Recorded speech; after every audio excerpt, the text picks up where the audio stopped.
pretty good for shit. That will never get old. How are you doing, Loki? After this, I could barely get my car to drive to come and do this review. Too much. I had too much drinking, too much bullet bourbon, too much tequila, too much vodka, whatever I had to mix to get through this piece of fucking shit episode of Picard. Yeah. I'm here. Hello, everyone. Hi. Wow, Loki, tell us what you really think. Giant pile of shit. Like Ian Malcolm walks up to the giant pile of dinosaur shit and goes, wow, that is one big pile of shit. I think you have a super chat with that one, don't you? Yes. Mm-hmm. All right, folks, for those who don't realize what we're talking about today, me and Loki are going over Star Trek Picard. Although I think they just need to drop that moniker for a while and just have it Picard Season 2, Episode 3. Yeah. The plot thickens, I guess. Or I don't know what to call this episode, to be honest. Well, shit let's on a shingle, SOS. I use this term lightly. Let's hit the high notes. So they come in at the beginning of the episode, and pew pew pew pew pew pew. Yeah, the big. Now, I have issues with this. How in the blue hell does Rios' ship, with one shot, take out a full-size starship? It's called hanging a lantern. It's a writer's term, and what it means is because he said, wow, what a lucky shot. That explains the entire premise of taking out a ship with one shot. It's called hanging a lantern. You basically explain why, with one shot, he destroyed that ship by saying, what a lucky shot. Yeah. X-Wing versus Death Star. Yeah. Although at least they did a better job of explaining why that was a lucky shot and et cetera, et cetera, et cetera. But you end up with, okay, so fine, technicalities aside, they jump into warp thanks to the Borg Queen, who basically attaches herself to the ship. Oh, yay. And shoots green torpedoes. Yeah. Her attaching herself to the ship spooges out green torpedoes. I mean, just instantaneously fast Borg plasma torpedoes because the Borg Queen hooked herself up to the ship. Yeah, like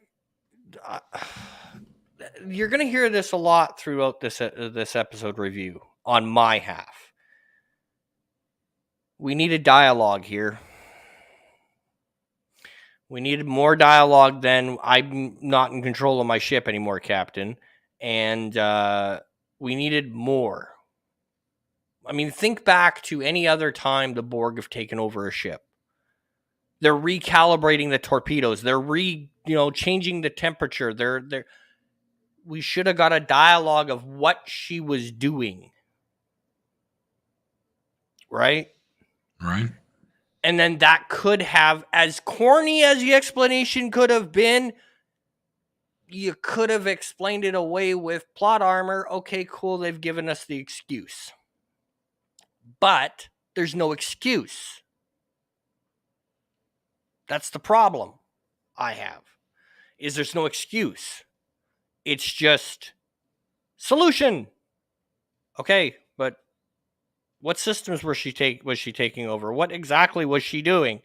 Usually we get that narrative.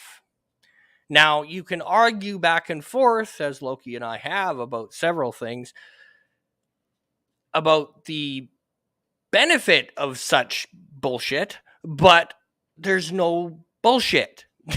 It's just green torpedoes. Shit. It's shit. Yeah. Right? There's no... She's taking over she's recalibrating. What the hell is she doing to my weapons? And then... Well, none of that matters. None of that matters.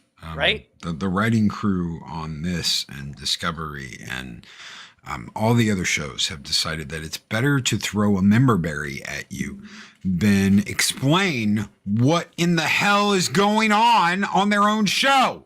Yeah, because I mean, I don't know. Maybe I'm going out on a limb here, but Loki, would you been able to swallow that pill a little bit easier if there was at least some kind of stupid, and I can't pronounce the word right now, but I'm going to say plot armor reason for why the torpedoes turn green? No.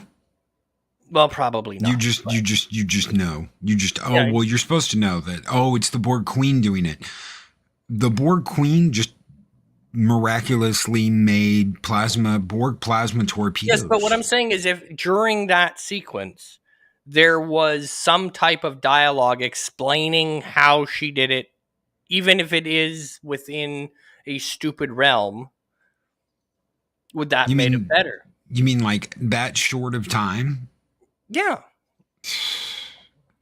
We've had stupider things. I mean, God forbid the deflector dish. It's like that. And what that deflector dish has been able to accomplish, lad. But you know, son of a bitch. It's like with the. It's all just mashed together. And I think even if they'd been like, she's taking over the weapon systems, that doesn't explain how she just pulled Borg plasma torpedoes out of her ass and shot them at a ship. It's like the one shot thing, you know, when we were talking about hanging lantern, they excuse that by saying, what a lucky shot. That doesn't mean that it was good. That just means that's how they tried to play it off. That's not what I'm getting at here. I'm just saying within your I don't think so. If they'd have been like, oh well, she's taking over the weapon systems, still stupid. Oh, she's manufacturing her own Borg plasma torpedoes, Captain. Stupid. The concept of what they did with that was stupid, but a lot of stuff's stupid. You know, I know we're gonna get into that. Not to, you know, immigration in California, immigration raid. Yeah. Okay. In LA, you're gonna raid a free clinic in LA? Sure thing. I believe that. I'm all in on that. I completely believe it. But those of you who don't know, that's the last place immigration's ever going to raid. Well, my biggest problem with this episode happens long before that. But okay, so we get, and welcome, lovely Sherry and Darius. Welcome. Yeah. So the Queen gets them into the warp thing. They go back in time and immediately crash into Earth. Immediately, if not sooner. Here's my biggest problem right there. They crash into Earth. There's something missing here. Because they're not going... Past Trek has gone back in time, but they've gone back to the 40s, the 60s, the 70s. 90s. Voyager went back to the 90s, late 90s. Yeah, 90s. But this is the 2000s, right? If I'm kept up with this enough, this is right now. Maybe a couple of years in the future, but not too far. Let me get this straight. A huge ship enters Earth's atmosphere. It's not that huge compared to the Enterprise. It's like 3 or 4 times the size of a new runabout. A big ship, but not a huge ship. A big ship enters Earth's atmosphere. Does a controlled land crash into the Earth? Yep. Now, I will state controlled crash because Picard says, are you still going to have enough energy to land us? And he says, more like a controlled crash. And Picard decides where they crash. Yeah. which I assume is somewhere outside the vineyard, the Picard vineyard, somewhere in France. They haven't told us that yet. I'm just assuming that. I assume that too because he said home. Home, yeah. Yeah. So, and actually, when you see the ship land, you could almost expect that to be some type of agricultural field, just by the way it looked. It looked like an agricultural field that they were slamming into. And Darius Munchausen is right. The Voyager episode where they were in the late 90s, they did get caught on video, but since they saved the time guy, that never happened. It's like he undid all of that. So Voyager never got caught on camera. Voyager was never in the lower atmosphere of Earth. None of that happened because he pretty much like erased it and prevented it from happening. So yes, there was no Voyager in the late 90s because all that got undone. Yeah. And they were in LA as well. But my problem with it is we're in the 2000s. A large ship of some description enters Earth's atmosphere and does a controlled crash into the Earth. The next scene should have been the Pentagon in Washington, D.C. in some underground bunker with some jackass going, "You'll never guess what just came up on the fucking screens." Because if anybody thinks for 5 seconds that if something that big entered our atmosphere and slammed into Earth, somebody wouldn't notice it, I got news for you. Yes, we would. And we would have been able to track it all the way down to within a reasonable amount of space. So my issue right now is with modern tech, there's no explanation. I mean, you could go back into Star Trek. They had a Klingon ship. They were cloaked. Okay, I'll buy it. We didn't. And plus, I mean, this is back before satellites were all over the fucking place. And well, they decloaked too. Remember, they did decloak in front of the ship. And yeah. But who's going to believe a couple of drunk whalers out in the middle of the Antarctica? We're not talking about modern day, right? With satellites and all the rest of it, that wasn't established yet. So you can buy it. This is the 2000s. I'm sorry. Anything from a rock to a pebble lands on Earth, we know about it.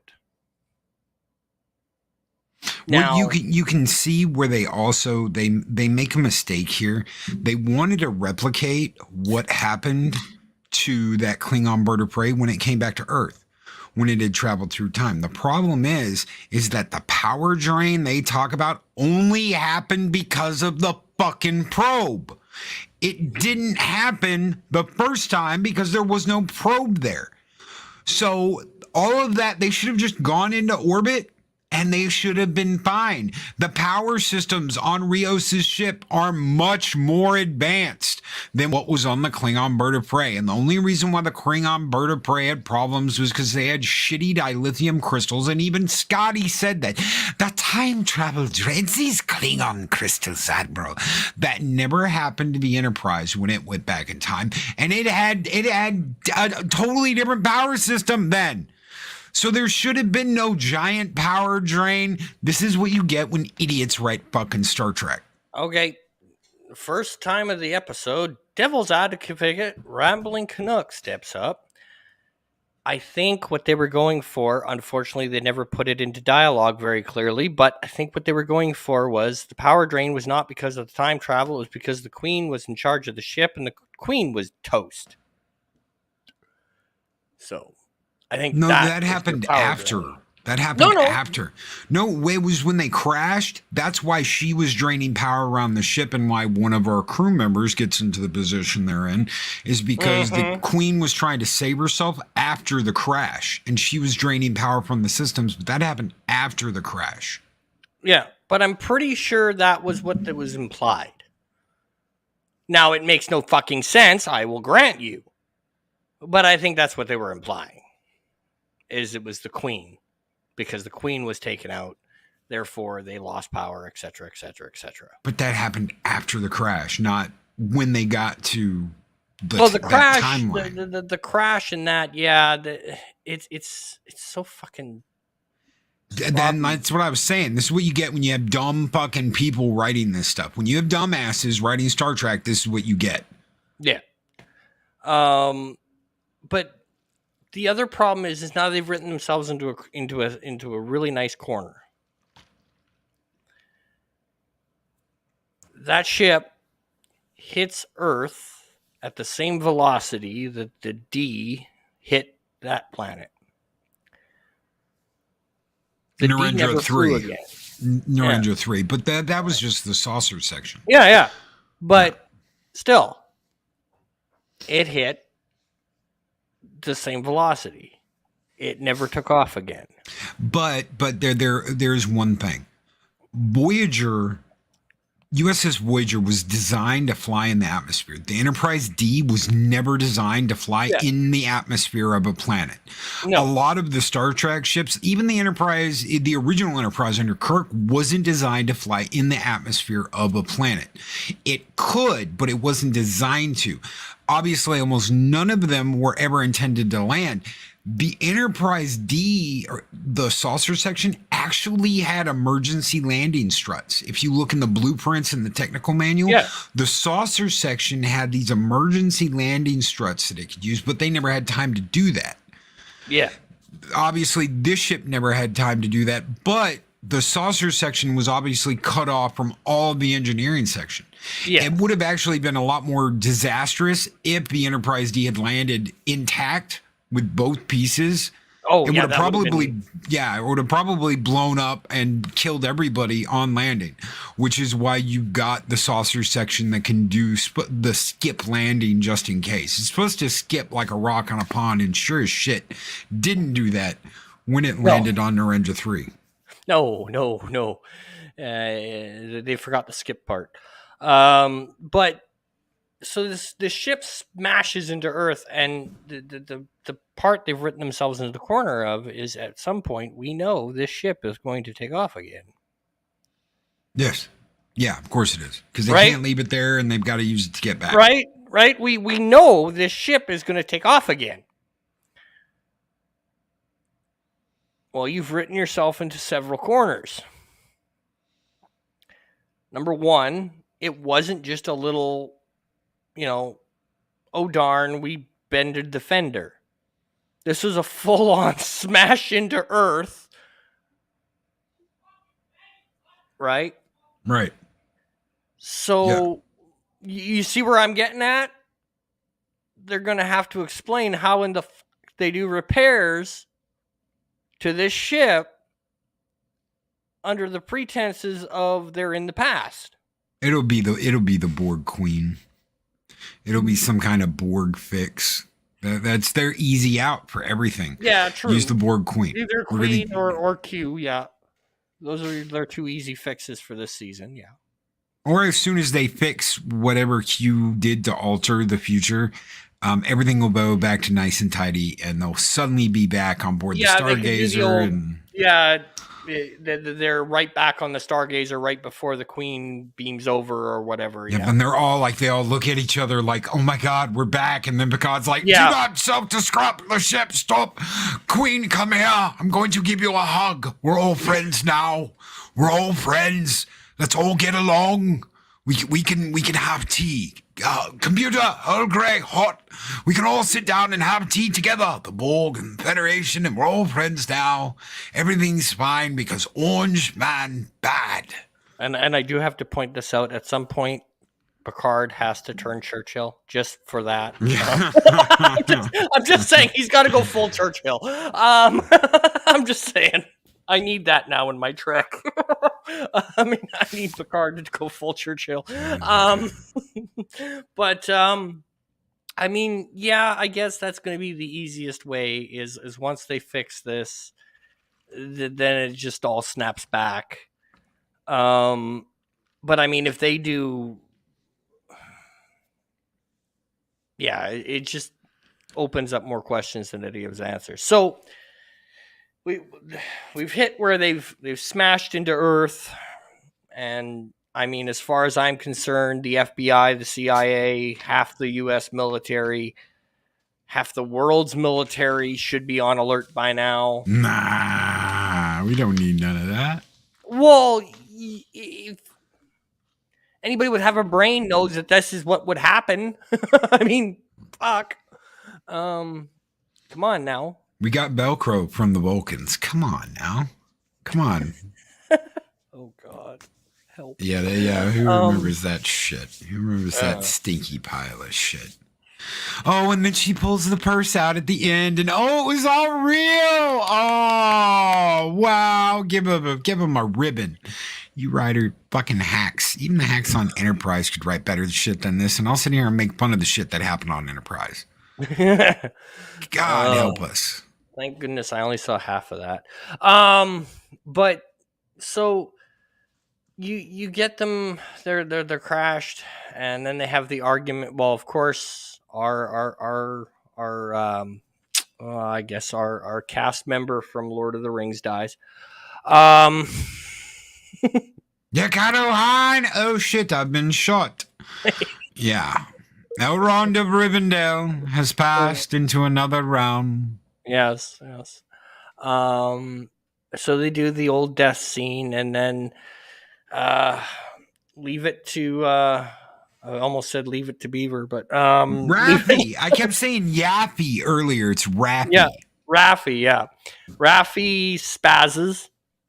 Oh, not just spazzes. We were arguing about this before we come on because, of course, can explain Devil Advocate. Yes, she I am. has a fucking mental breakdown. Yeah. And is screaming and yelling and blames Picard for everything. And it's just like, you are the most insufferable twat I have ever seen on television.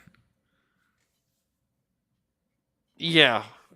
Well, and like I said before the show, playing devil's advocate, I can put my hat on and I can go, okay, take my inner fan out of this and go, okay, what are they doing? Okay, they're putting this towards normies. Normies have seen Kirk get angry. Normies have seen Worf lose his absolute shit. Now, I'm not comparing or making the two equal, but what I'm saying is normies have seen this happen. So in the realm of a normie, this is fine. We have seen Starfleet officers lose their shit before. However, on the face, they would be absolutely correct.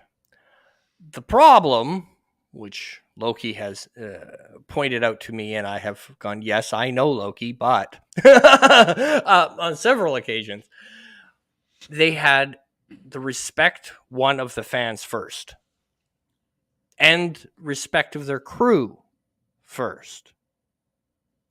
And there was usually a very good reason. And shortly after their spaz out, they're snapped back in and they go, I was wrong.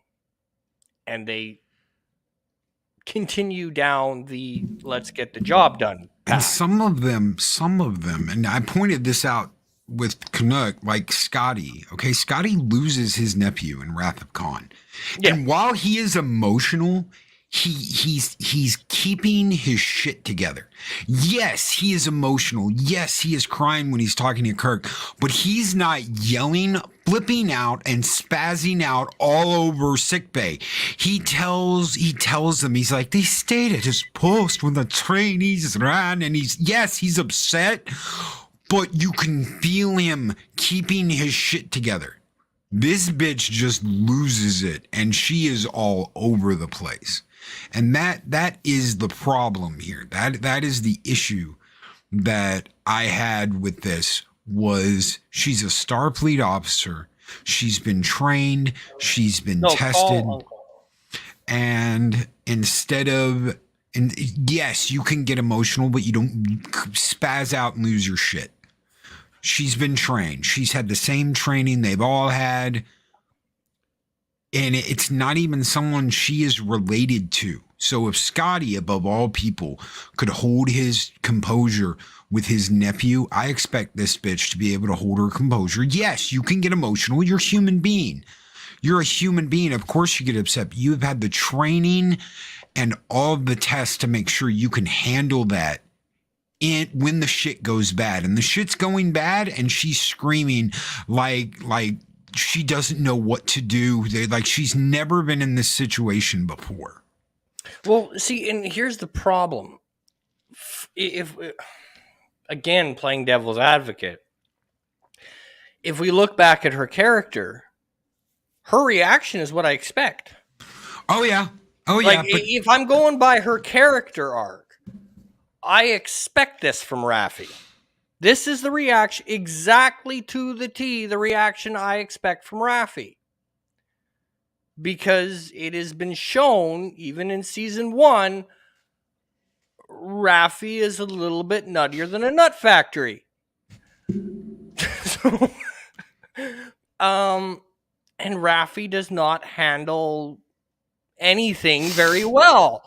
And that does not denote a commander on a starship. The XO has to be able to keep his shit together and do his job. If she can't and she loses her composure like that in the heat of a battle, in the heat of a moment, when the ship's in danger, when the lives are on the line, she has to be better than that. And that's part of the test. We were talking about, like Deanna Troi, there's this test in TNG where she basically has to send someone to their death. She has to learn that in times like this, she may have to do that, and she has to keep her shit together because the crew is looking to her for strength and solidarity and composure. This is not this is not the actions of a first officer. This is the actions of a former detox chick that is completely off her fucking rocker. Yes. Like you said, Raffy, yes. Command, no. No one gets a command and acts like this. I think I can explain it like this. In the Trek we knew, you would be 100% correct, Loki. However, with the Trek we got, you were 100% wrong. And unfortunately, all you need to do is look at fucking Discovery. Yeah, tears in hallways. And the fucking captain of the Discovery right now. We're gonna hug and kiss every time we see. Oh, you're back from your away mission. Hugsies. Yeah. Hugsies, snuggles. Right? So I will say this. In the Trek we knew, you are 100% correct. However, under the Trek we got, you're 100% wrong. And unfortunately, as I said to Loki a long time ago, just a while ago, and a long time ago,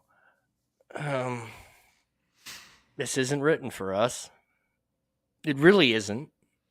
And I think that's how I made it through season 1, is I went in knowing that. And so it lowered the hit factor to me. Because when I went into season 1, I went in going, number 1, I ain't getting the Picard that I know and love. And 2, I ain't getting the Star Trek that I know and love. And I went into it knowing that.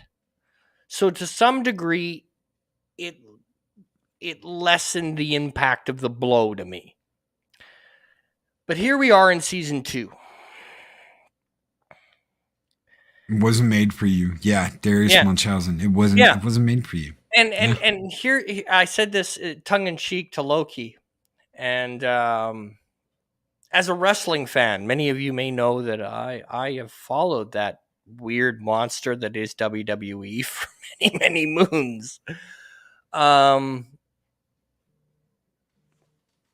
it is sad for me to say this, but I'll say this on behalf of all wrestling fans. We're sorry.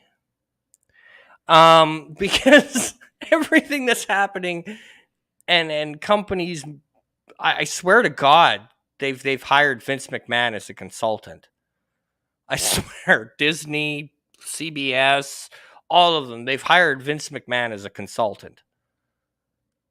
Because a lot of the newer ways that Disney treats fans, CBS treats fans, you name the organization and how they treat their fans, it's WWE 101. Fans are always wrong. I mean, fuck, it was Vince and Co. that coined the phrase "you're a virgin in your mother's basement." That came out of the wrestling world. Oh, well, the people who care about the people who are pissed about our storylines are just virgins in their mother's basement. Maybe they should get laid once in a while and they'll shut up. That came from wrestling. Right? You have fans right now that pay over $1,000 for a replica belt, and the belts look like shit these days. I'm sorry, but they do. There's a few that are nice, but I mean, the WWE belt, have you seen that monstrosity? It's a big W. Fuck. I grew up with the winged eagle. Give me a break. But anyway, Before we go on more than this, let me just say, can people lose their shit? Absolutely. Positively, yes, they can. Can a Federation officer lose their shit? Yes. Spock in the episode where Kirk thinks he killed Spock, the one we always talk about is me and Canuck.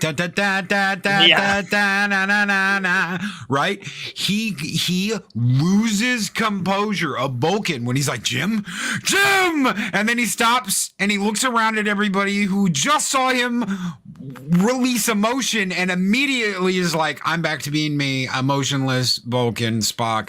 It is good to see you, Captain. Yeah. Yes. But she is an insufferable twat about the whole thing. There is no, Admiral, I'm sorry I lost my composure. There is none of that. There's like, you bastard son of a bitch. She does not give a shit. Yeah. And the writers do not give a shit. I just saw a picture today of Burnham screaming at the fucking screen, at the screen on the bridge with the ambassador lady of the Federation behind her. Like, oh my God, is she about to lose her shit? And Burnham's like, screaming at the fucking screen on the bridge. Yeah. This is the writers. Yeah. This is the writers' fault. And I said that a little while ago. Yes, on the face of it, they are correct. Starfleet officers have lost their shit in the past.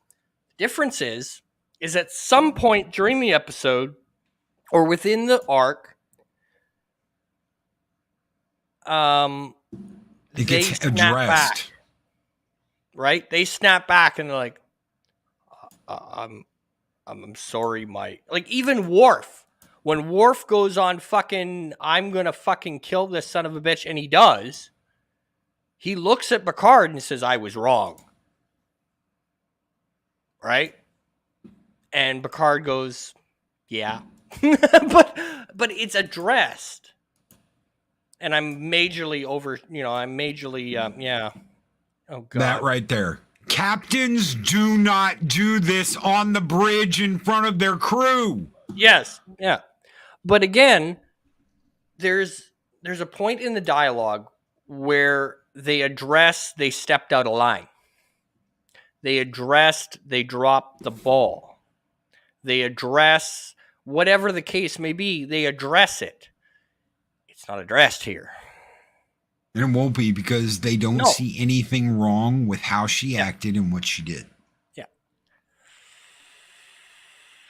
And so we get Picard now breaking off into teams. Now, I do have to ask you, Loki. Please tell me you laughed as hard as I did when Rios beamed in. Oh yeah, that's what he Please tell me gets. you belly laughed because I damn near died. God, it's what 600 years in the future now, 400 years, 500 years, and they still can't transport people. I mean, it's just like, yeah, whatever. Okay. He lands in. He's transported into thin air. Did she He do lands, that on bounces his purpose? fucking head off the balcony. And it's the Did she do that on purpose? Did she transport Rios there like that on purpose? Was that I like have to ask you for a favor. You have to clip that, and that has to become a super chat in the morning. Rios just bouncing his head off the fucking balcony and hit the floor. How about a face plant? Go! Yeah. Boof.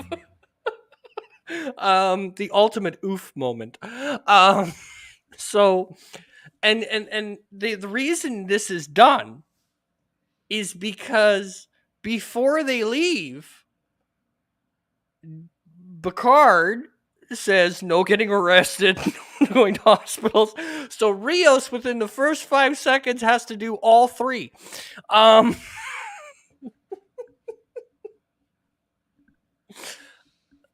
He has to go to a hospital, which well, he's gonna be the fuck up because he's the guy. Yeah.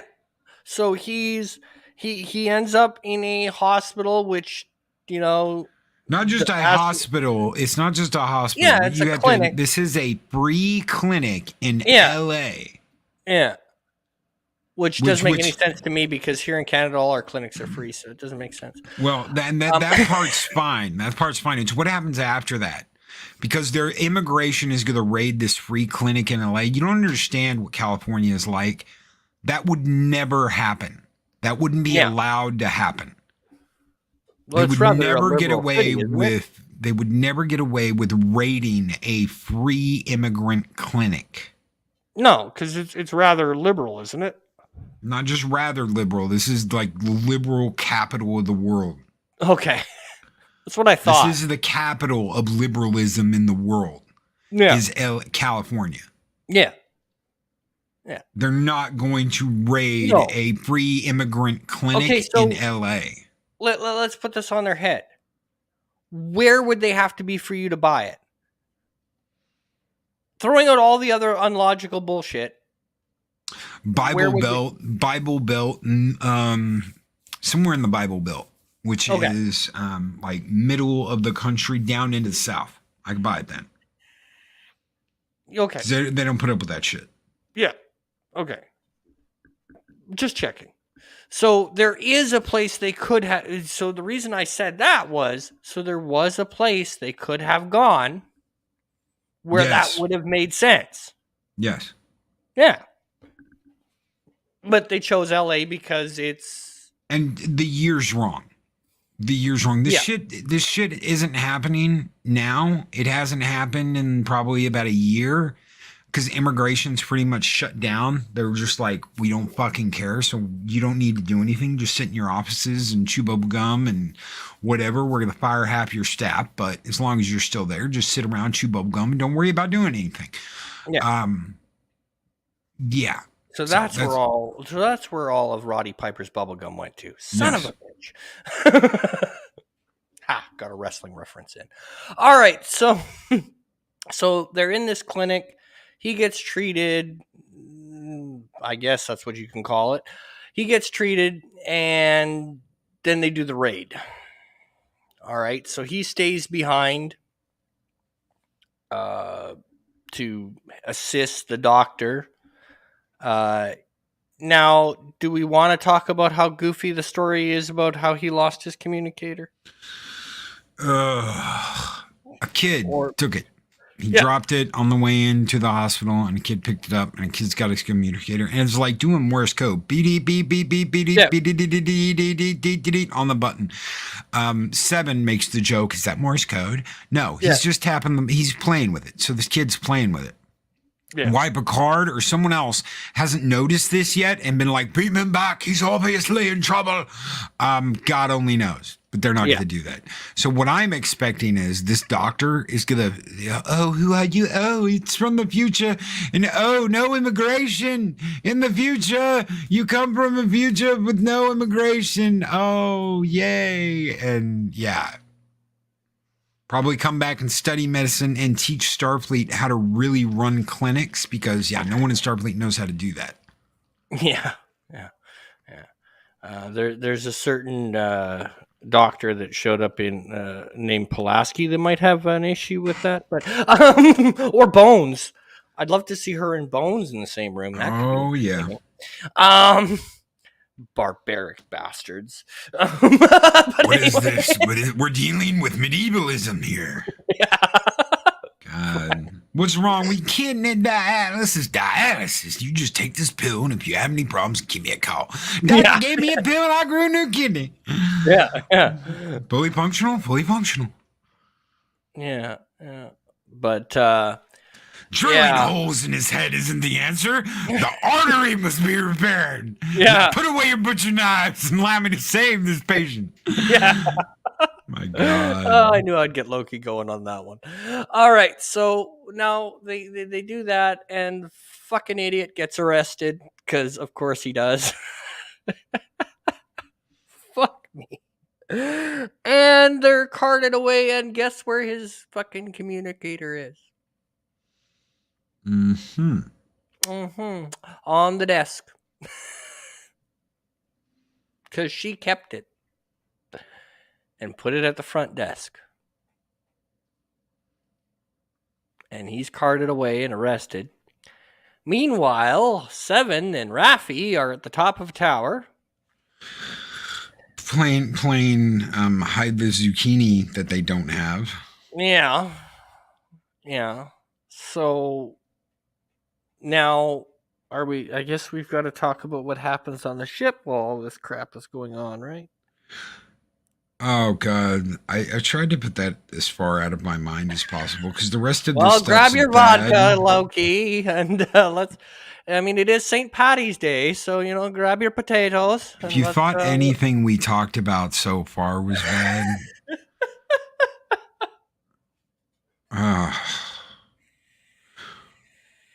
grab your potatoes, lad. Grab your liquid potatoes, and we shall get Jameson, give me some Jameson. Yeah. Put it on the rocks. You'll be fine, lad. You'll be fine. So, as they're off doing whatever the fuck they're doing, Picard and that stupid doctor that I can never remember her name, Mrs. Giddy Laughs in a Bottle herself, are going to revive the Borg Queen. Okay. First off, anybody else tired of the Locutus references? Well, they got to do that. They got to throw that out. Yeah, I know they're going to do that, and it's going to be done a lot more, too. Because every time the Borg Queen responds to Picard, it's never going to be Picard. It's going to be Locutus. So, the Borg Queen is out for the count. She's fucking MIA. So, the plan is that they're going to attach one of them. Picard, of course, shuts down himself going in because she would just be able to overtake his mind in no time. Apparently. She couldn't do it during the actual episode, but okay, yeah, sure. Why not? She can just... All right, fine. So Picard's out. So that leaves Bubbly. That's what I'm going to call her from now on, Dr. Bubbly. All right, so Dr. Bubbly goes, well, I can do it. Picard goes, no, you can't. She'll fucking eat you for lunch. And she goes, no, I can do it. Okay. So, long story short, they attach Bubbly to the Borg Queen.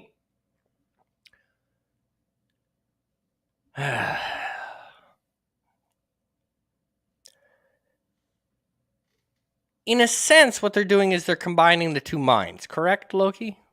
Yes. Okay. Basically, she's using her mind to help the queen, while the queen is like delving into her mind and looking through her memories and looking through what makes her trying to take over slowly but surely. Okay. Which is absolutely asinine. And of course, we get Here's my subconscious. question. We get her subconscious. We Here's don't my get her. Here's my question. Since when did Borg assimilate through the mind? They've never They done walk that. around with a Vulcan mind meld and go, "You are assimilated now, my child." Nope. And they hooked the tubules up to her too. They hooked the tubules up to her, and no nanites.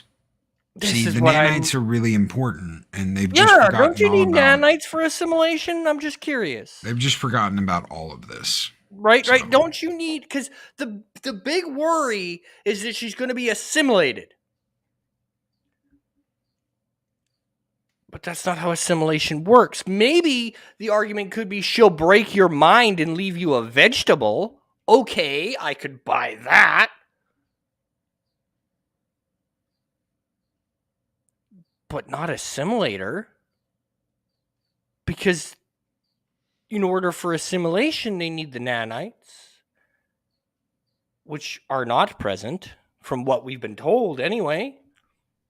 Otherwise, Bubbly has a whole bunch of nanites running around her system right now, which apparently she doesn't. This was strictly a mind meld in all technicality. So the most the Borg Queen could do is break her mind,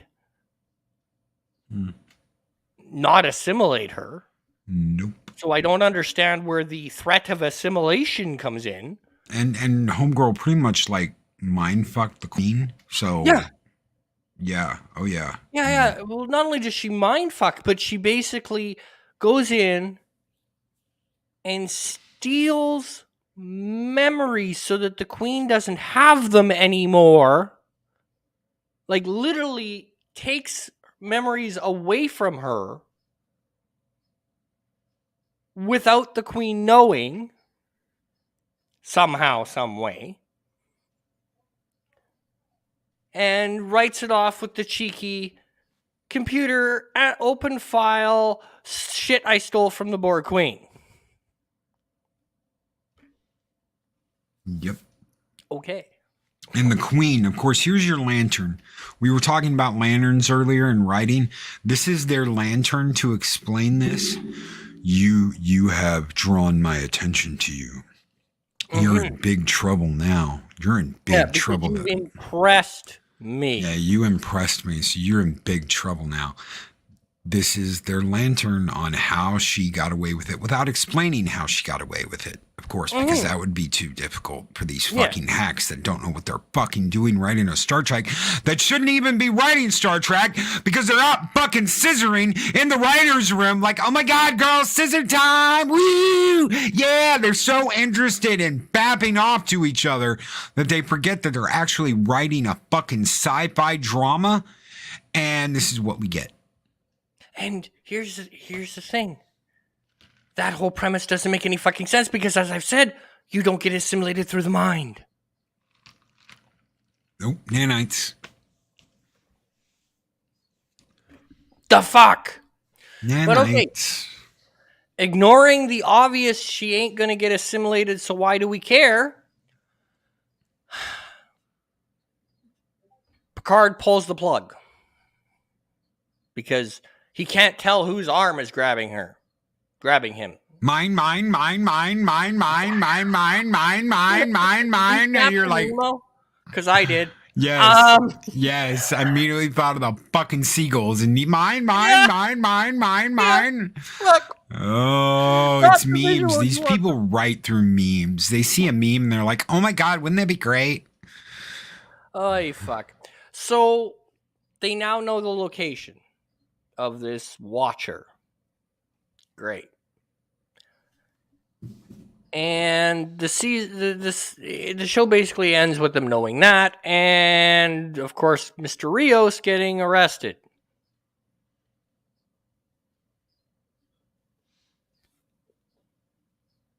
The fuck? Oh, and we saw Q for 30 seconds. Oh yeah, 30 seconds of Q. Yeah, which is I can't be mad at that because that's what I want. I don't want Q in it heavy. One, maybe he'll be able to shelter himself from stupid. Maybe.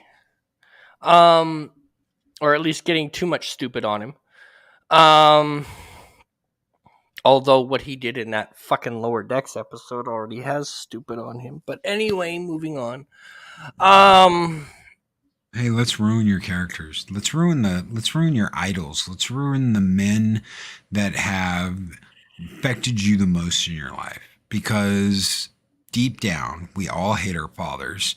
And oh wait, no we don't. And deep down, we all hate men. Oh no, wait, no we don't. That's just you talentless fucktards that write this shit. Yeah. All right. So since we've gone over this, and I'm gonna end up, having to, get Loki's liver pumped by the end of this. Got a score for me, buddy? I'm gonna give this a big fat fucking 0. I think this was the most useless, pointless fucking episode. It didn't do anything. There was so much fucking pandering. Every time you turned a corner, there was pandering. There was people losing their shit that shouldn't have been losing their shit. That should have at least apologized for losing their shit. But no, they're so up their own fucking asses. They don't think they need to apologize for losing their shit. Picard was stupid. Everybody else in this was stupid. Even the Borg Queen was fucking stupid. So I honestly feel like that Billy Madison scene where I am now dumber again for having watched this. So, yeah, big fucking goose egg, 0. All right. So I'm going to go slightly higher, and here's why. I'm going to go to a 3. And the reason I'm going to go to a 3 is because I'm going to leave a whole bunch more room for how fucking bad this could get. So that I'm not stretching for negative numbers too quickly. And that's going to be my logic moving forward. On the plus side, they didn't do anything that really clusterfucked too much. It just stayed within the normal clusterfuckish. Politics, I expect that. Characters doing things that they shouldn't be doing, I expect that, which is a sad statement to make, but it is what it is. So I'm going to give it a 3 because I'm going to be overly generous because I'm pretty sure there's going to be a few more that are going to drop it down below that, and I don't want to hit the basement too quickly. So with that, I'm going to go, it's a 3. Please pray for Loki's kidneys and liver because I have a feeling this is going to get bad. And I might maniacally enjoy it. But anyway, I did watch. Seeing me being tortured and in pain. See the difference here in friendship. I'm like concerned for my brother every time he goes to treatment, every time he has to deal with that bullshit. And he comes back and he's hurting. I'm like, dude, do you need anything? Is there anything I can do for you? And this motherfucker right here is like, I can't wait to see you in that position, you dirty motherfucker. Hey, I will point out that my 2 favorite characters, a lot of people in Star Wars, they pull on the Lukes and the Han Solo and the good guy. I'm a Chewie fan. Chewie, good guy. My 2 favorite characters in Star Wars was Darth Vader and the Emperor. So, excellent. Everything is going as I have foreseen. But might be at play. So with that, I'll thank Loki for joining us and thank everyone in chat. I will add a little bit of a self-promotion nitpick. If y'all would kindly share this out, I would greatly appreciate it, as I would very much like to get my channel up to 400 before my birthday, which is April 22nd. I've kind of set that goal and I'm hoping to crack it. later on tonight, I'm not exactly sure what time, but later on tonight, I'm going to have a hangout. I haven't decided exactly what I'm going to do. If I can get enough people together, maybe we'll do some Uno, or I might throw up Command and Conquer again, because watching me swear because the computer puts 3 people next to me instead of all over the map because I give them a big map and they still put everybody together really pisses me off. But, you know, I might nuke some people later because I love that game. Oh, I love Command and Conquer. Except for Tiberian Sun. That game can fucking die. How? Because it won't work? No, because they brought aliens into a fucking war game. Oh, that's not Tiberium Sun.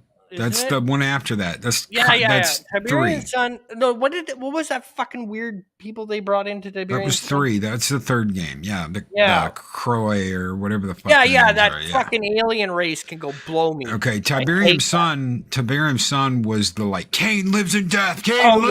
That stupid storyline too. Yeah. I like that. That's the one with Michael Biehn and James Earl Jones. I like Tiberium Sun. Tiberium Sun's a good game. I never liked it. Yeah. I was more Red Alert 2. Although I do love when you, in Red Alert 2, if you're the Russians, and I know this is a bad time to say this, but whatever. If you're the Russians in the game and you get those air balloons and you get like 10 of them and you just send them towards the enemy base, that is hilarious. I've actually glitched out a computer because I had too many of those in one spot at one time. Oops. He ran out of random access memory, folks. Yeah. When you have like 10 of them dropping bombs, you can't do that now. You can't run a game out of RAM. Fuck. You can do the 10 balloons. You just can't run a computer out of RAM anymore. Yeah. But no, that used to be fun. Also, when my friend showed me the little cheat code in the old one, so you could go online into random, like,